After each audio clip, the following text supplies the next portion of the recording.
اعوذ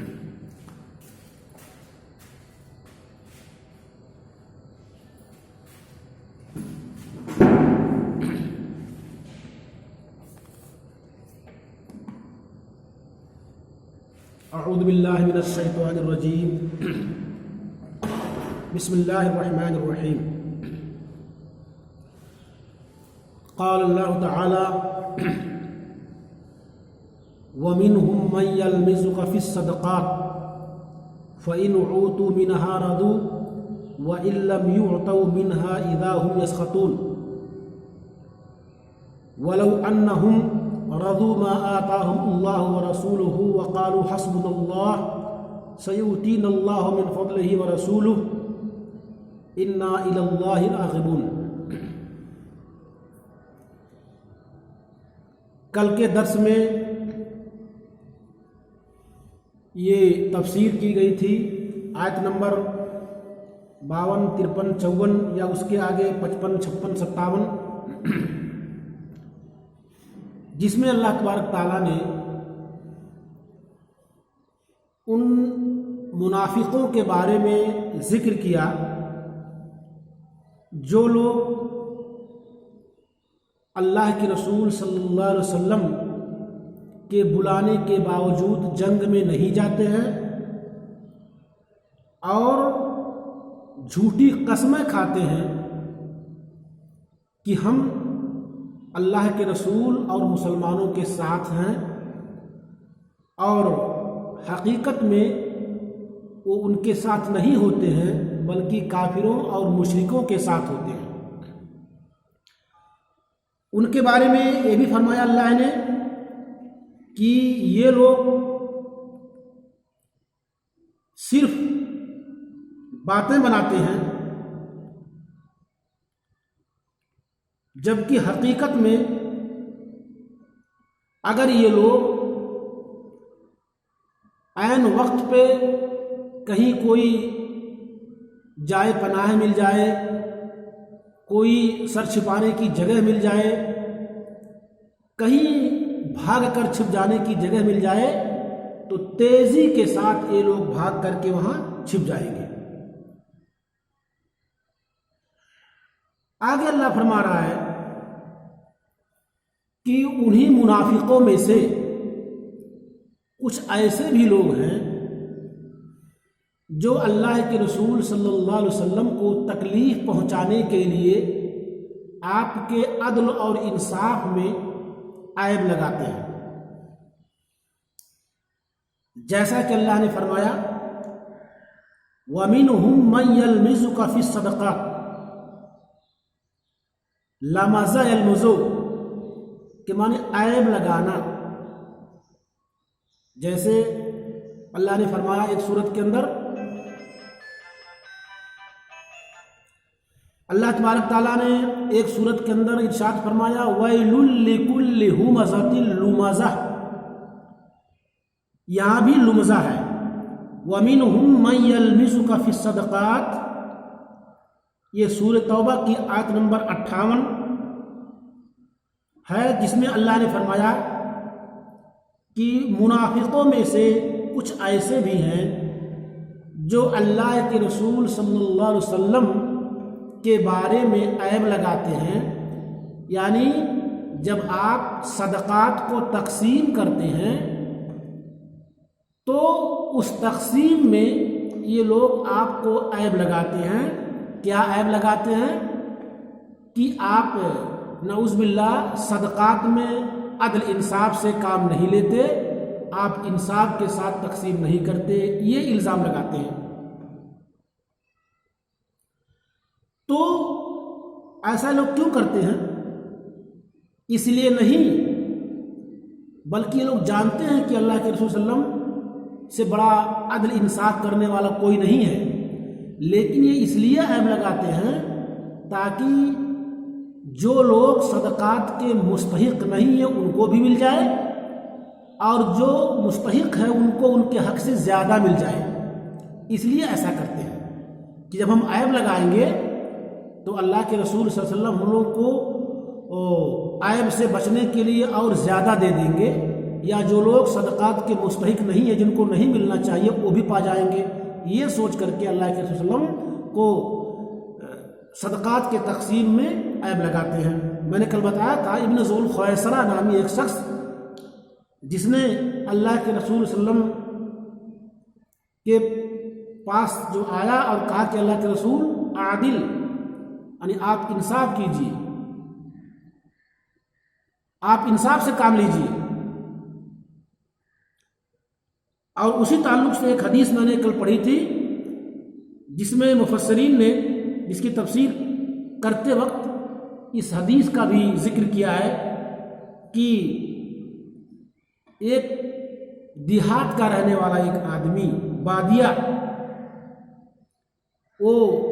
نیا نیا مسلمان تھا، اللہ کے رسول کے پاس آیا، آپ کچھ سونے اور چاندی کو تقسیم کر رہے تھے، تو اس نے پہنچتے ہی ڈائریکٹ کہہ دیا کہ اے محمد، اگر اللہ نے آپ کو بانٹنے کا حکم دیا ہے، معاملہ آپ کے ہاتھ میں کر دیا ہے، آپ کے سپرد کر دیا ہے، تو آپ انصاف سے بانٹیے، آپ انصاف سے تقسیم کیجیے۔ اللہ کے رسول نے فرمایا وَيْلَكَ فَمَنْ ذَا الَّذِي يَعْدِلُ عَلَيْكَ بَعْدِي،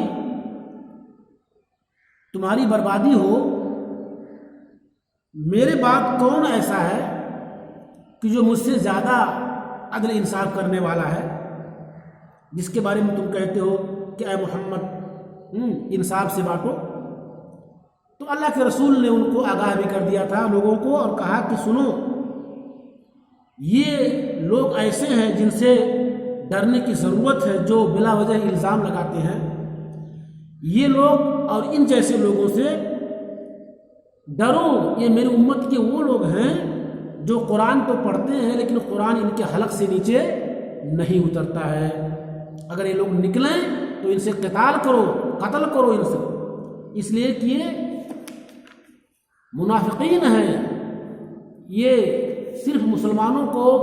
تکلیف پہنچانا چاہتے ہیں اور اللہ کے نبی پہ عیب لگاتے ہیں، تو ان سے قتال کرو، ان سے ان کو قتل کرو۔ تو فرمایا اللہ نے وَمِنْهُمْ مَنْ يَلْمِزُكَ فِي الصَّدَقَاتِ فَإِنْ أُوتُوا مِنْهَا رَضُوا،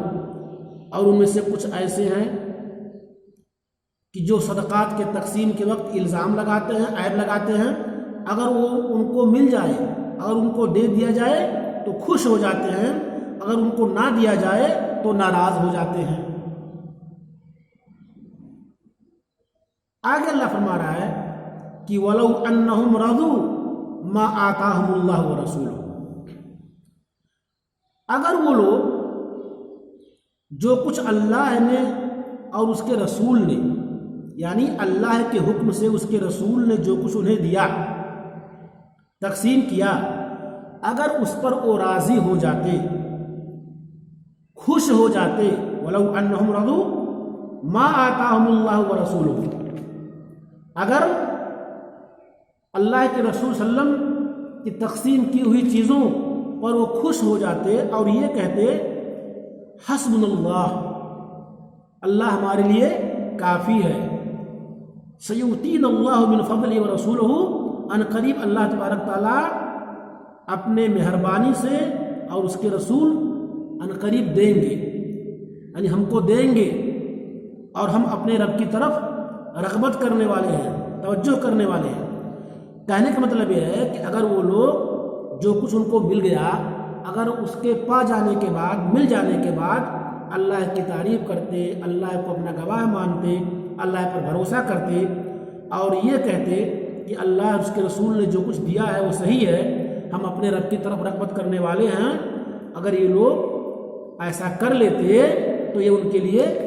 بہتر ہوتا۔ لیکن بجائے اس کے کہ لوگوں نے اللہ کے رسول ہی پر عیب لگانا شروع کر دیا۔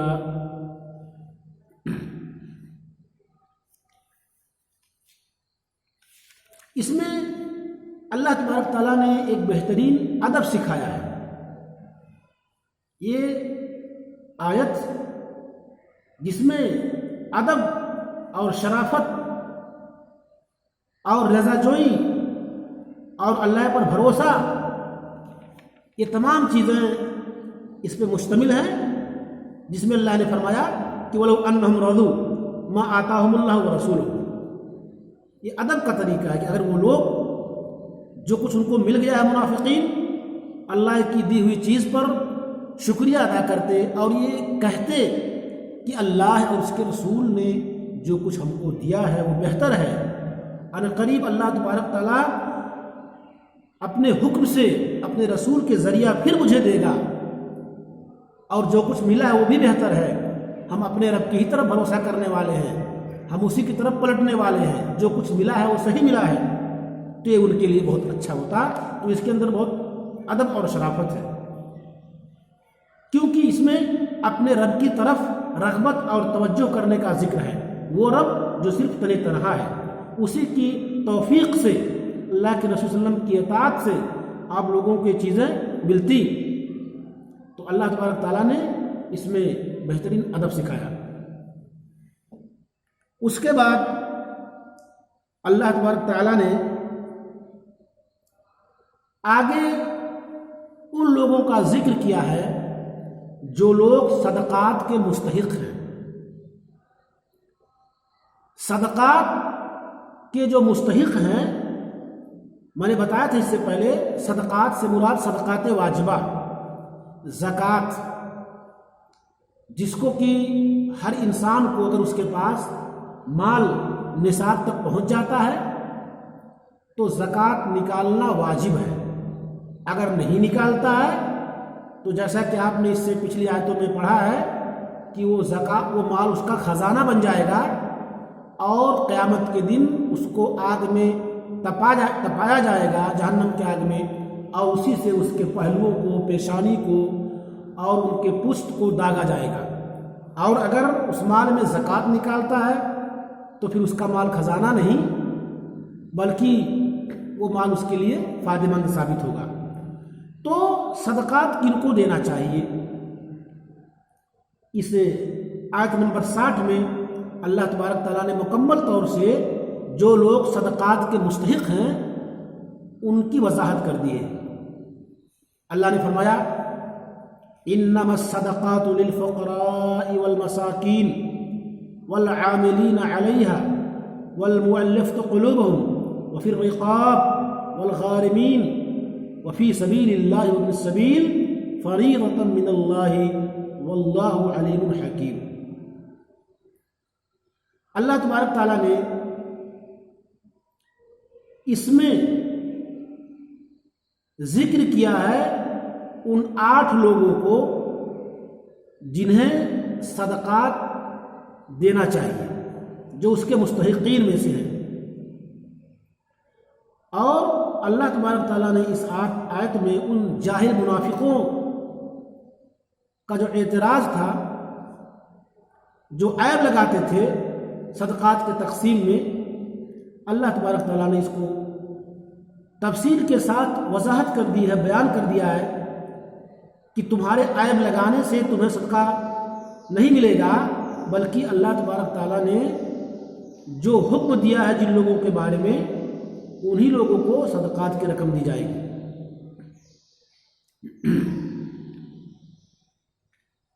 اب یہ جو 8 قسم کے لوگ ہیں، اس میں علماء کا اختلاف یہ ہے کہ کیا ان 8 لوگوں کو دینا ضروری ہے؟ یعنی کسی کے پاس صدقات کی رقم ہو تو کیا یہ تھوڑا تھوڑا سب کو دینا ضروری ہے کہ ان میں سے کسی ایک کو یا 2 کو یا 4 کو دینا ضروری ہے؟ یہ علماء کا اختلاف ہے۔ تو اس کا جواب یہ ہے کہ انسان ضرورت کے مطابق اگر محسوس کرتا ہے، اسے پتہ ہے کہ سارے لوگ مستحق ہیں، تو سب کو دے سکتا ہے، تھوڑا تھوڑا سب کو دے سکتا ہے ان 8 لوگوں کو۔ اور اگر وہ یہ سمجھتا ہے کہ ان 8 لوگوں میں سے ایک شخص ایسا ہے جس کو بہت زیادہ سخت ضرورت ہے، تو یہ بھی جائز ہے کہ 8 میں سے اگر چاہے تو ضرورت کے مطابق کسی ایک کو بھی اپنا مال صدقات دے سکتا ہے، اگرچہ باقی لوگ تمام لوگوں کے موجودگی میں اگر کسی ایک شخص کو چاہے اس کی ضرورت کو دیکھتے ہوئے تو وہ دے سکتا ہے۔ یہ قول امام مالک اور سلف صالحین کا ہے، جس میں عمر، حذیفہ ابن عباس، ابو العالیہ سعید ابن جبیر، میمون ابن مہران، یہ تمام لوگوں کا قول ہی ہے کہ 8 لوگوں میں سے کسی ایک کو چاہے تو ضرورت کے مطابق صدقات کی رقم دے سکتا ہے، اور اگر چاہے تو تھوڑا تھوڑا سب کو دے دے، اس میں کوئی حرج کی بات نہیں ہے۔ اب اس میں جو 8 لوگ ہیں ان کو تفصیل کے ساتھ علامہ ابن کثیر نے اپنی اس تفسیر میں ذکر کیا ہے کہ یہ 8 لوگ کون ہیں جو صدقات کے مستحق ہیں، تو ان کی تفصیل ہم انشاءاللہ آپ کو ہم کل بتائیں گے۔ آج صرف ہم آپ کو اتنا بتا دے رہے ہیں کہ 8 لوگ ہیں کون، جیسا کہ اللہ تبارک تعالیٰ نے اس آیت کے اندر بتا دیا ہے کہ صدقات فقراء، مساکین اور العاملین علیہا، یعنی اس کے جو عملہ ہیں، جو عامل صدقات کی رقم اکٹھا کرنے والے ہیں ان کو، اور تالیف قلوب کے لیے، گردن آزاد کرنے کے لیے، قرض دار کے لیے، فی سبیل اللہ جو اللہ کے راستے میں نکلتے ہیں جہاد وغیرہ کے لیے، ابن السبیل اور مسافرین کے لیے۔ یہ 8 قسم کے لوگ ایسے ہیں جس میں اللہ تبارک تعالیٰ نے ان پہ صدقات کی رقم کو عطا کرنے کا حکم دیا ہے۔ یہ اللہ کی طرف سے وضاحت کر دی گئی ہے کہ یہ لوگ اس کے مستحقین میں سے ہیں، ان کو صدقات کی رقم دی جا سکتی ہے۔ اب ہر ایک کی تفصیل انشاءاللہ ہم آپ کو کل پڑھائیں گے۔ والسلام علیکم ورحمۃ اللہ وبرکاتہ۔